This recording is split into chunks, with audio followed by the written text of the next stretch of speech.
நீங்க வந்து machine learning project வந்து நீங்க பைத்தான யூஸ் பண்ணி எப்படி பண்றது அப்படின்னு நீங்க வந்து யோசிச்சுட்டு இருந்தீங்கன்னா இந்த வீடியோ உங்களுக்கானது தான். ஸோ இந்த வீடியோல வந்து நம்ம வந்து என்ன பண்ணுவோம்னா, ஒரு மிஷின் லேர்னிங் ரியல் வேர்ல்ட் ப்ராப்ளம எடுத்து அத பைத்தான யூஸ் பண்ணி எப்படி சால்வ் பண்றது அப்படின்றத வந்து பார்ப்போம். ஸோ இதற்கு வந்து என்னென்னலாம் நம்ம வந்து கவர் பண்ண போறோம்னா, முதல்ல மிஷின் லேர்னிங்னா என்ன? அப்புறம் வந்து என்னென்ன டூல்ஸ்லாம் நம்ம வந்து பயன்படுத்துவோம். அதுக்கப்புறமேலும் ரியல் வேர்ல்ட் ப்ராப்ளம் எடுத்து டைரக்ட்டா நம்ம வந்து சால்வ் பண்ண ஆரம்பிச்சுருவோம். ஸோ இதுக்கு வந்து உங்களுக்கு ஏற்கனவே வந்து மிஷின் லேர்னிங்க பத்தி எந்த ஒரு நாலேட்ஜ் தெரிஞ்சிருக்கணும்னு அவசியம் இல்ல. ஆனா பைத்தான் பத்தி ஒரு பேசிக் நாலேஜ் இருக்கிறது நல்லது. அதனால பைத்தான் டியூட்டோரியல் வந்து உங்களுக்கு பைத்தான பத்தி எந்த பேசிக்குமே இல்லன்னா, ஃபர்ஸ்ட் பைத்தான் டியூட்டோரியல் நீங்க வந்து கவர் பண்ணிட்டு அதுக்கப்புறம் வாங்க. ஸோ அது பைத்தான்ல தமிழ் டியூட்டோரியல் எதுவும் உங்களுக்கு கரெக்ட்டா கிடைக்கல அப்படின்னு நீங்க வந்து ஃபீல் பண்றீங்கன்னா, நீங்க வந்து கமெண்ட்ல மென்ஷன் பண்ணுங்க. நான் வந்து வரக்கூடிய நாள்ல நான் வந்து ஈவன் வேணா பைத்தான் பைத்தானையும் எப்படி பண்றது அப்படின்னு தமிழ்ல பண்றது நான் வந்து டியூட்டோரியல் ரிலீஸ் பண்றேன்.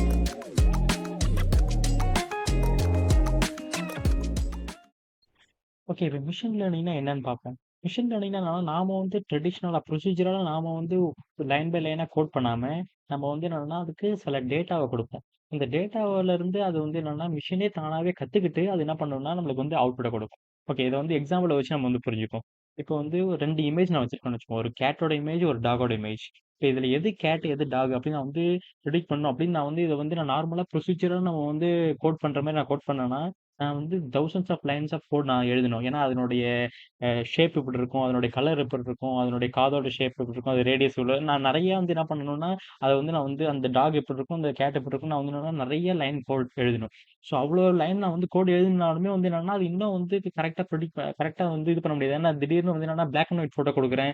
இல்ல திடீர்னு நான் வந்து என்னன்னா, அந்த டாகோடைய வேற ஆங்கிள்ல இருந்து எடுத்த பிக்சர் குடுக்குறேன்னா, நான் ப்ரொசீஜரா டைப் பண்ணதுலருந்து என்னன்னா, அதனால கரெக்ட்டா வந்து என்னன்னா அவுட்புட் குடுக்க முடியாது. இதே நம்ம மிஷின் லேர்னிங்ல வந்து இத நம்ம வந்து செய்யணும்னா, அது ரொம்ப சிம்பிளா இருக்கும். என்ன பண்ணணும்னா, ஒரு 10,000 டாகோட ஃபோட்டோவும், நான் 10,000 கேட்டோட ஃபோட்டோவும் என்னன்னா, நான் வந்து மிஷின்ட்ட குடுத்து, நான் இதுதான் டாகோட ஃபோட்டோ. டாக்னா இப்படிதான் இருக்கும். அப்படின்னு நான் அதுட்ட குடுத்துருவேன். அதேபோல கேட்னா இதான் கேட் அப்படின்னு நம்ம வந்து என்ன பண்ணணும்னா, அத வந்து குடுத்துருவோம். ஸோ இது மூலியமா என்ன பண்ணும்னா, அது வந்து ஓகே டாகோட பேட்டர்ன் எல்லாத்தையும் வந்து என்ன பண்ணும்னா, அத அப்சர்வ் பண்ணும். அதேபோல கேட்டோட எல்லா பேட்டர்னையும் அத அப்சர்வ் பண்ணிட்டு, நம்ம அதுக்கப்புறமேலு புதுசா ஒரு ஒரு பூனையோட ஒரு இமேஜ் நம்ம குடுத்தோம்னா, அது என்ன பண்ணும், ஓகே இது பூனை அப்படின்னு என்ன பண்ணும்னா, அத வந்து பிரெடிக்ட் பண்ணும். ஸோ இதுதான் வந்து மிஷின் லேர்னிங். மிஷின் லேர்னிங்னா என்னன்னா, நம்ம வந்து அதுக்கு நெறைய டேட்டாவ குடுப்போம். ஸோ டேட்டா குடுக்குறது மூலியமா என்ன பண்ணணும்னா, டேட்டால இருக்க பேட்டர்ன்ஸ பார்த்துக்கிட்டு, அதுக்கு ஏத்த மாரி என்ன பண்ணணும்னா, நம்ம புதுசா ஒரு டேட்டா குடுக்குறப்ப, அதுக்குள்ள அவுட்புட்ட குடுக்கும்.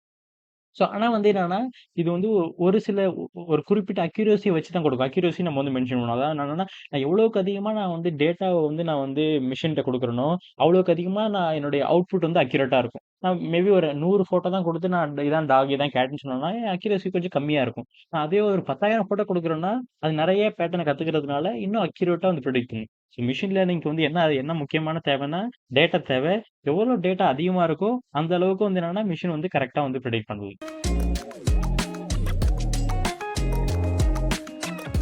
ஓகே. இப்ப மிஷின் லேர்னிங் ப்ராஜெக்ட் பண்றதுக்கு நமக்கு வந்து என்னன்னா, நம்ம வந்து சில ஸ்டெப்ஸ வந்து ஃபாலோ பண்ணணும். ஸோ முதல் ஸ்டெப் வந்து என்னன்னா, நமக்கு வந்து டேட்டாவ இம்போர்ட் பண்ணணும். இப்ப முன்னாடியே சொன்னது போல மிஷின் லேர்னிங்க்கு வந்து என்ன வேணும்னா, டேட்டா வேணும். ஏன்னா டேட்டால இருந்தா வந்து என்னன்னா, மிஷின் வந்து லேர்ன் பண்ணிக்கும். ஸோ முதல்ல நம்ம வந்து என்னன்னா, டேட்டாவ இம்போர்ட் பண்ணணும்.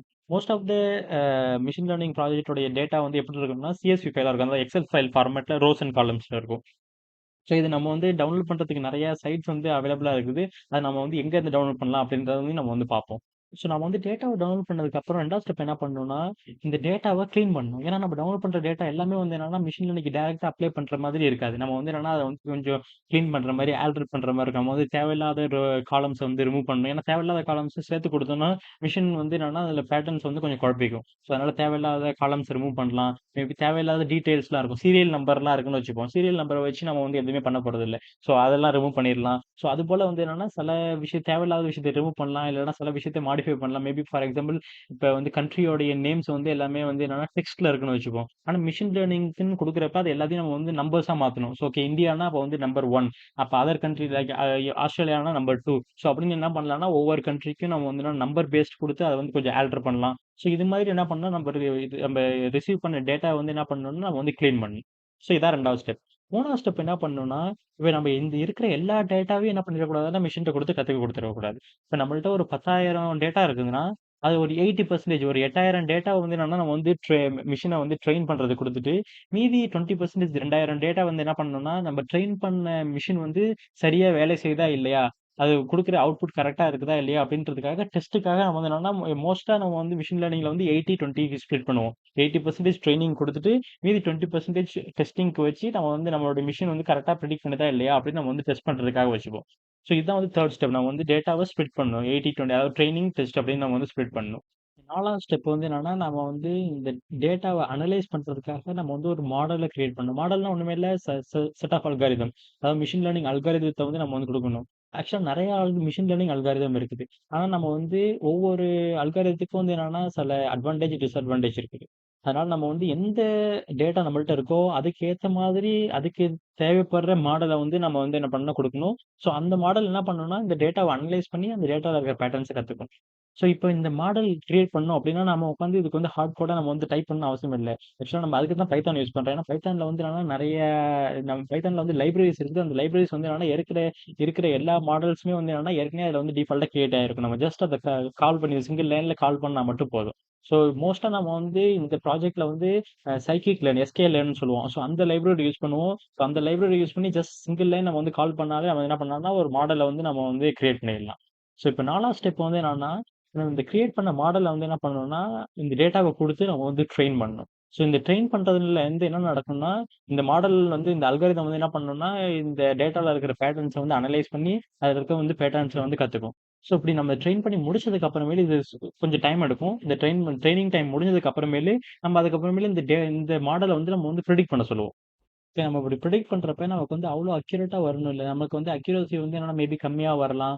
ஸோ அதுக்கப்புறமே நம்ம வந்து என்ன பண்ணணும்னா, நம்மளுக்கு வந்திருக்கிற ப்ரிடிக்ஷன பொறுத்து நாம வந்து இத எவாலுவேட் பண்ணணும். அதான் 7 ஸ்டெப். அதான் கடைசி ஸ்டெப். இப்படி எவாலுவேட் பண்றப்ப, ஓகே நமக்கு வந்து இந்த ப்ரிடிக்ஷன் வந்து இன்னும் ரொம்ப ஹையா இல்ல. ப்ரிடிக்ஷன் ரொம்ப கம்மியா இருக்கு. மேபி 70% தான் கரெக்ட்டா ப்ரிடிக்ட் பண்ணுது.